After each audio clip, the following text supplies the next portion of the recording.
So welcome back right here to the back day. और बात करें अगर आज की, तो it is going to be a very quick session. Quick इसीलिए क्योंकि हमारे पास अब बचता है सिर्फ हाफ एन आवर। और हाफ एन आवर में क्या चीज़ हो सकती है, वो है कि एक सुपर सेट स्टाइल सेशन। और सुपर सेट्स ज़रूरी नहीं है कि सिर्फ एक ही मसल ग्रुप में होंगे या सिर्फ एक ही दो मूवमेंट्स में होंगे। It could be like 3-4 movements, लेकिन साइमल्टेनियसली। यानी कि जस्ट फॉर एग्जांपल, पहला सेट कोई भी एक पुल डाउन शॉट का, और फिर एक रोज़, फिर एक बाइसेप्स, और एक पुल ओवर्स का सेट। तो इस तरीके से अगर हम बिना रेस्ट के एक एक करके सारे मूवमेंट करते हैं, तो इसे हम सुपर सेट की बजाय कहते हैं जाइंट सेट। और ये एक सो कॉल्ड फैंसी टर्म है ट्रेनिंग का, जो कि हमने आई डोंट थिंक अभी अपने पास्ट सेशंस में 1-2 साल पहले अभी तक करा होगा। अर्लियर एक दो बार ज़रूर ट्राई करा होगा, लेकिन आई डोंट थिंक कि जैसे इसका जो एक परफेक्ट एग्जीक्यूशन होता है, उस तरीके से हमने जॉइंट सेट्स कभी भी अपने ट्रेनिंग में इंक्लूड करें हैं। और जॉइंट सेट से मतलब ये है कि बहुत सारे लोगों को मैंने I think like pro body builders को देखा है ऐसे करते हुए, लेकिन उसके पीछे जो भी एक रीज़न होता है, वो obviously not coming from the foundation of time what we have for today। तो मुझे ऐसा नहीं लगता है कि उनके पास टाइम कम होता है इसीलिए वो जाइंट सेट्स करते हैं। एक्चुअली उनका कोई बॉडी का अलग प्रोटोकॉल या फिज़िक का कोई डिफरेंट गोल होता होगा, इसीलिए करते होंगे। लेकिन what I am thinking today is, या तो जाइंट सेट कर सकते हैं या सुपर सेट स्टाइल में अपना वर्कआउट फिनिश कर सकते हैं। और या फिर एक तरीका ये भी है कि हम बहुत मिनिमली सिर्फ एक या दो मूवमेंट्स रखें और उसी के number of working sets increase कर दें। तो इसमें बेनिफिट ये है कि हमें हर मूवमेंट के साथ उसका वार्म अप नहीं लेना पड़ेगा, और इसी के साथ हमारा टाइम भी बचेगा। तो टाइम कम होना कोई ऐसा नहीं है कि हम वर्कआउट को लाइक इंटेंसिटी से कॉम्प्रोमाइज़ कर रहे हैं, या फिर हाँ, वॉल्यूम से ज़रूर हो सकता है। जो लोग वॉल्यूम बेस्ड अप्रोच फॉलो करते हैं, अगर उनके पास टाइम कम है, तो इसका मतलब ये है कि उन्हें रेस्ट कम लेना पड़ेगा, और वो लगातार वर्किंग सेट्स में ही लाइक उसी लूप में रहेंगे। और फिर वहाँ पे ये चीज़, या तो हमें इंटेंसिटी से कॉम्प्रोमाइज़ करना पड़ेगा या फिर वॉल्यूम से। और क्योंकि हम रेगुलरली वॉल्यूम अप्रोच नहीं फॉलो करते हैं, तो वहाँ पे हमें like certain number of sets hit करना नहीं रहता है। तो approach is definitely going to be a very intense one. और प्लस हमें आज करने बाइसेप्स, देखते हैं अगर टाइम मिलता है तो करते हैं, otherwise tomorrow would be shoulders, तो शोल्डर्स के साथ कर सकते हैं।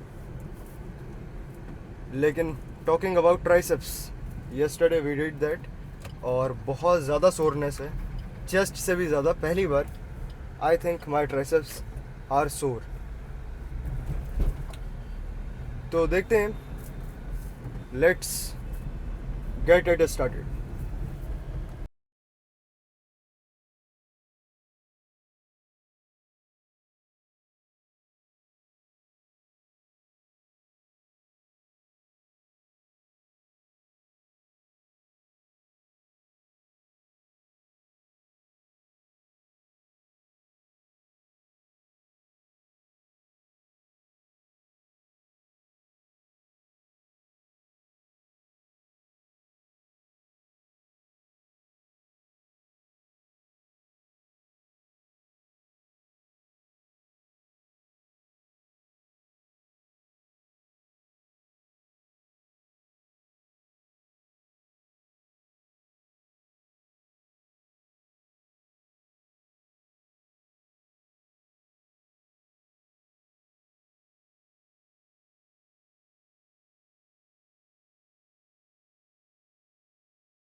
Okay, so finally we got some time to train our biceps too.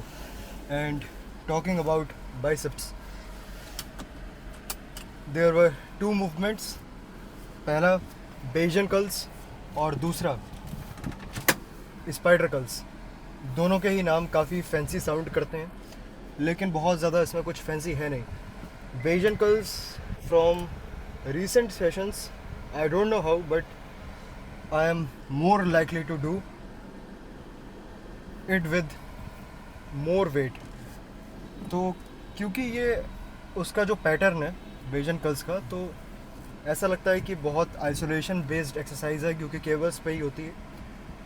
लेकिन आई डोंट थिंक कि उसमें स्पेसिफिकली बहुत ज़्यादा लाइट जाने की ज़रूरत है, क्योंकि जस्ट टू नो कि वहाँ पे हमें कॉन्सेंट्रिक पे अपने पीक कॉन्ट्रैक्शन हिट करने के लिए टाइम वेस्ट नहीं करना है, यानी कि 1-2 सेकंड का भी पॉज नहीं लेना है और स्ट्रेच को मैक्सिमम फील करना है. तो यहाँ पे एक तरीका ये हो सकता है कि हम अपने रेगुलर वेट से थोड़ा सा ज़्यादा वेट लें, जिससे कि कॉन्सेंट्रिक भले ही पूरा ना हो पाए, लेकिन इसेंट्रिक को कंट्रोल करते हुए, नेगेटिव को कंट्रोल करते हुए हम उसके मैक्सिमम स्ट्रेच वाले पार्ट को ज़्यादा कंसिडर या फिर फील कर सकते हैं. और इसको अगर दूसरे वर्ड्स में कहा जाए, so it would be long length partials. तो I think I have described it earlier कि लॉन्ग लेंथ पार्शियल्स क्या होते हैं. लॉन्ग लेंथ पार्शियल्स होते हैं जैसे कि फॉर एग्ज़ाम्पल हम कर रहे हैं प्रीचर कर्ल्स. तो प्रीचर कर्ल्स में जहाँ पे हमारा टॉप कॉन्सेंट्रिक फेज़ में पीक कॉन्ट्रैक्शन पे कोई बहुत ज़्यादा टेंशन नहीं होती है, लेकिन वहीं हमारे लोअर पार्ट में जब हम नीचे करते हैं वेट्स को, तो वहाँ पे मैक्सिमम टेंशन होती है. तो उस मैक्सिमम टेंशन फेज़ को, जो कि लोअरिंग पार्ट है, अगर हम रेपिटेशन सिर्फ उतनी ही रखते हैं, like with in a range of maximum tension, तो उसे हम लॉन्ग लेंथ पार्शियल्स कहते हैं. यानी कि अपने कॉन्सेंट्रिक को पूरा कंप्लीट ना करना, लेकिन इसेंट्रिक को कंट्रोल करते हुए हाफ रखना. तो ये चीज़ अगर हम बेंच में देखें तो बेंच में भी लॉन्ग लेंथ पार्शियल्स पॉसिबल है. बस हमें क्या करना है, अपने जब कॉन्सेंट्रिक फेज़ में हम पुश करते हैं तो हमें लॉक नहीं करनी है अपनी elbows.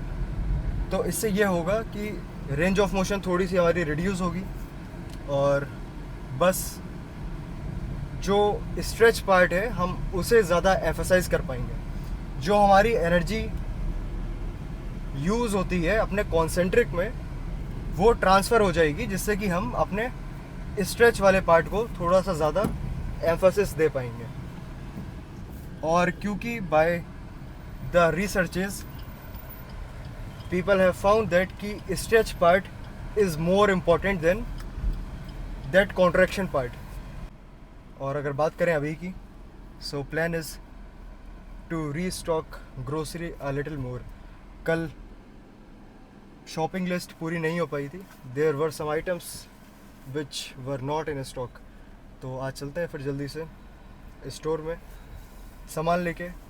Will get back home and time for a big post workout meal. And करते हैं आज के लिए यहाँ पे और मिलते हैं कल के शोल्डर्स के साथ.